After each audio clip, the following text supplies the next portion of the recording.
there. I think we live in a world that there's so many expectations, and, when you're consuming content too online, you see how other people are doing it. You don't really know. Like you said, it's more like a feeling thing, energy. Like, are they being authentic or not? But at the same time, you're probably creating frames inside of your mind. Like, oh, well, if I'm going to be successful, I need to do it that way. Right. But that doesn't feel quite authentic. And it's very interesting, right? Because it can lead through a very dark road, comparison, lack of probably self-confidence, self-esteem. Something I wanted to comment on that you mentioned was radical honesty, right? And there's something I really like this, because that's actually how I attribute my connection to my wife because of radical honesty, right? I had 2 previous relationships, 4 years each, right?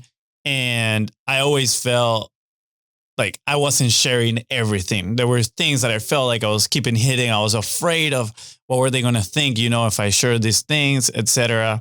And then when I started dating my now wife, I remember we were laying down in bed, talking one day, and in my mind, I was like, I was just telling myself, she doesn't know exactly who I am, like all these things, all these good things that I've done, bad things that I've done, all these things that I'm ashamed of. And she could tell that something was going on in my mind, and she was asking me like, what's going on? And around that time, I finished reading this book called The Truth by Neil Strauss. If you haven't read that book, it's amazing. It's out there, but it's pretty amazing. And he talks about, kind of like the distance that gets created between you and one person when like the truth is not being shared. And also around that time, I was watching this random YouTuber that is called Social Animal. And all he does is go out in the street and meet random people. Like, he's like, just be yourself out there, talk to people, like get rejected. It's totally okay. And it's a huge proponent of radical honesty. When people go out on the street, sometimes they're like, oh, your dog is cute. Is their dog cute, or are you actually just trying to, talk to the girl that, you might find attractive? Why not say, hey, I find you attractive, and then start the conversation? Yeah. He was talking about all these things. And one of the things that it says is like, what doesn't get said creates distance. And I had all this in my mind running while I was like laying there, talking to my wife, my now wife. And I started like kind of crying. I'm just bawling my eyes out. And she's like, what's going on? I was like, all right, I gotta share all this stuff. I'm like, some of it is going to be good. Some of it is going to be bad. If you want to leave after I share all this, like, leave. I totally understand. I won't judge you, but like, I need to get this off my chest.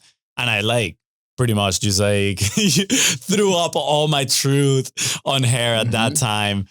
I'm telling you, we were talking like for like a month at that point. It was like pretty early on. She didn't run away. Clearly it worked out on the sense that I think I felt so bonded to her at that moment.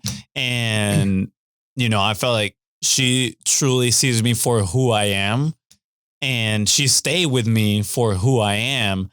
And fast forward, right, 2 years, we get married. Now we have a kid on the way. And I've said that same phrase to my brother a few times in business, right?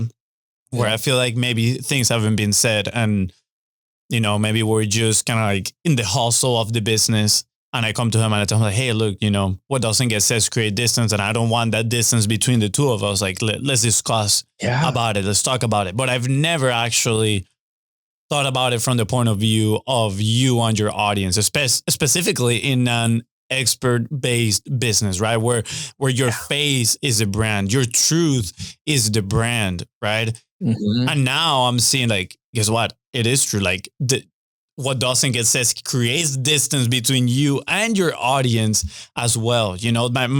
My favorite creators are the ones that talk openly about these things, right? About these challenges and about what they've been through.